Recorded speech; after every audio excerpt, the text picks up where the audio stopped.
दोस्तों, दृढ़ता, बुद्धिमत्ता, नेतृत्व और राजनीति करने की कला के साथ वीर साहसी होनार और एक सच्चा देशभक्त का गुण एक ही इंसान में होना एक डेडली कॉम्बिनेशन है।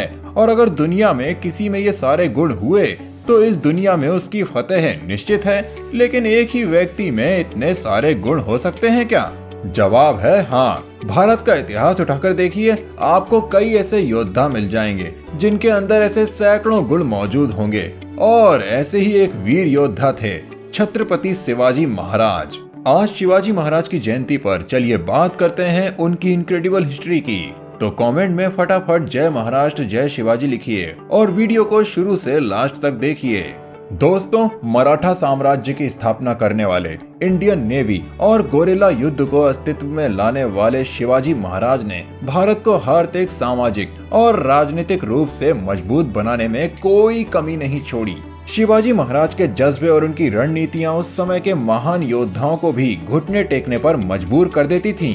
शिवाजी महाराज का जन्म पुणे के शिवनेरी किले में 19 फरवरी 1630 को हुआ था, जब उत्तर भारत में मुगल एम्पायर शाहजहां का राज था। छत्रपति शिवाजी के पिता का नाम शाहजी भोसले और मां का नाम जीजाबाई था। इनके पिता बीजापुर में सेनापति के पद पर तैनात थे। मुगल बीजापुर पीस ट्रीटी के तहत शिवाजी के पिता शाहजी भोसले को बीजापुर के साउथ में भेज दिया गया। वो पुणे की जागीर को कलेक्ट तो कर सकते थे, लेकिन वहां रह नहीं सकते थे। इसीलिए उन्होंने पुणे की जागीर अपनी पत्नी जीजाबाई और बेटे शिवाजी के नाम कर दी। छत्रपति शिवाजी के बचपन में उनके बेहाल पर उनके दादाजी कोंडादेव पुणे की जागीर को कलेक्ट करते थे। शिवाजी का लालन पालन भी उनके दादाजी और माँ जीजाबाई ने ही किया। बचपन से ही शिवाजी को उनके दादाजी ने राजनीतिक और प्रशासनिक शिक्षा के साथ बुनियादी वॉर टेक्निक्स जैसे घुड़सवारी, तलवारबाजी और निशानेबाजी भी सिखाई। वहीं उनकी मां ने उन्हें रामायण, महाभारत और धार्मिक ग्रंथों के साथ बुद्धि कौशल, संवेदनशीलता, सहानुभूति और अंतर्ज्ञान जैसे गुण भी सिखाए। जीजाबाई ने शिवाजी का चरित्र निर्माण करने में आधारशिला का काम किया। इसके साथ ही उनके गुरु रामदास उनके आध्यात्मिक पथ प्रदर्शक बने और माँ दादाजी गुरु की सीख से ही शिवाजी बचपन में ही एक साहसी और निर्भीक योद्धा बन गए। लेकिन शिवाजी के 16 वर्ष के होने पर उनके दादाजी कोंडादेव की मृत्यु हो गई और अब वो पुणे की जागीर कलेक्ट करने लगे। लेकिन शिवाजी को आदिल शाह की गुलामी मंजूर नहीं थी। इसीलिए मौका पाते ही 1646 में उन्होंने आदिल शाह की तबीयत बिगड़ने का फायदा उठाकर तोरणगढ़ किले पर आक्रमण कर उसे अपने कब्जे में ले लिया। इस आक्रमण में उनकी मदद मावल सेना ने की, जिसे शिवाजी ने गोरिल्ला युद्ध नीति सिखाई थी। तोरणगढ़ किले से मिले खजाने से शिवाजी ने पुरंदर कोंडाना, सूपा, बारामती, इंदापुर और चाकन के किले पर अपना कब्जा जमाया और अपना स्वराज बनाकर रायगढ़ को अपनी राजधानी बनाया।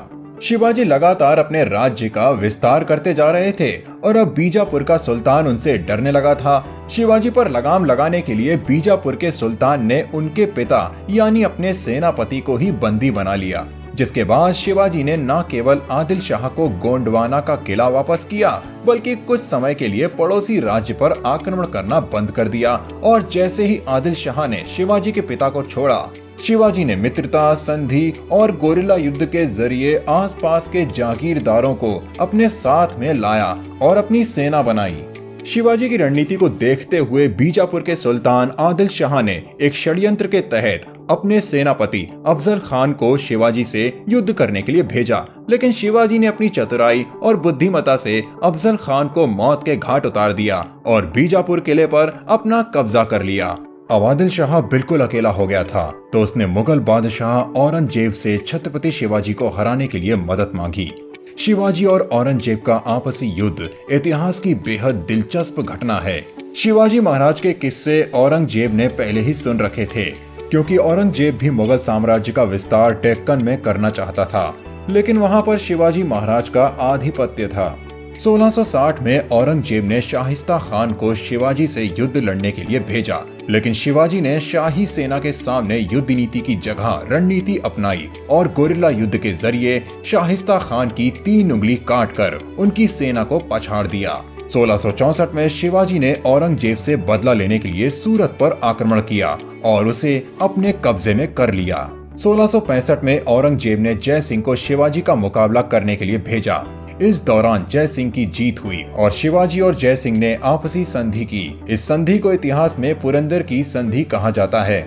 1666 में शिवाजी महाराज को आगरा के किले में औरंगजेब ने मिलने के लिए बुलाया। इस मीटिंग में शिवाजी का अपमान किया गया और जब शिवाजी ने इसका विरोध किया तो औरंगजेब ने उन्हें बंदी बना लिया। लेकिन शिवाजी ने अपनी रणनीति से उस कैद से मुक्ति पा ली और आगरा किले से बाहर आकर वो मथुरा रवाना हुए। 1668 में फिर एक बार औरंगजेब ने शिवाजी के साथ संधि करने के लिए पत्र भेजा। इस बार संधि में औरंगजेब ने शिवाजी को राजा बनाया और उनके बेटे संभाजी को मंसूरदार बनाते हुए बेरार का राज्य दिया। लेकिन ये केवल औरंगजेब का एक छलावा था। 1670 में ही औरंगजेब ने संधि की शर्तों को तोड़ते हुए संभाजी से बेरार का राज्य वापस छीन लिया और अब शिवाजी महाराज औरंगजेब को ईंट का जवाब पत्थर से देना चाहते थे, जिसके लिए उन्होंने सूरत पर आक्रमण किया और अब पूरे भारत में शिवाजी महाराज के नाम का डंका बजने लगा और यहीं से शिवाजी का राज्य अभिषेक हुआ और वो छत्रपति शिवाजी बन गए। लेकिन शिवाजी को छत्रपति शिवाजी बनने के लिए कठिन परीक्षा से गुजरना पड़ा। दरअसल वेस्टर्न महाराष्ट्र में जब शिवाजी खुद का राज्याभिषेक करना चाहते थे तब वहां के ब्राह्मणों ने उन्हें राजपूत ना कहते हुए उनका विरोध किया। लेकिन उनकी सेनापति बालाजी ने शिवाजी का संबंध मेवाड़ के राजाओं से साबित किया और तब जाकर 6 जून 1674 को शिवाजी का राज्याभिषेक हुआ और शिवाजी छत्रपति शिवाजी महाराज बन गए। तो दोस्तों, शिवाजी को शिवाजी द ग्रेट ऐसे ही नहीं कहा जाता। दरअसल शिवाजी को लोग पहाड़ी चूहा या माउंट रेड भी कहकर बुलाते थे, क्योंकि एक तो वो गोरिल्ला युद्ध के जनक थे। वो पहाड़ों का चप्पा चप्पा जानते थे और कहीं से भी निकलकर अपनी मंजिल तक पहुंच जाते थे और अचानक हमला करके गायब भी हो जाते थे। तभी तो उनके बारे में एक अंग्रेज ने लिखा है कि अच्छा हुआ शिवाजी जैसा मराठा योद्धा पहाड़ों में पैदा हुआ। अगर ये गलती से समुद्र के तट या किनारे पर पैदा हो जाता तो ये शायद पूरे यूरोप पर अपना कब्जा कर लेता और अंग्रेजों को अपना गुलाम बना लेता। देखा, कुछ ऐसे ही वीरता के चर्चे थे हमारे शिवाजी द ग्रेट के।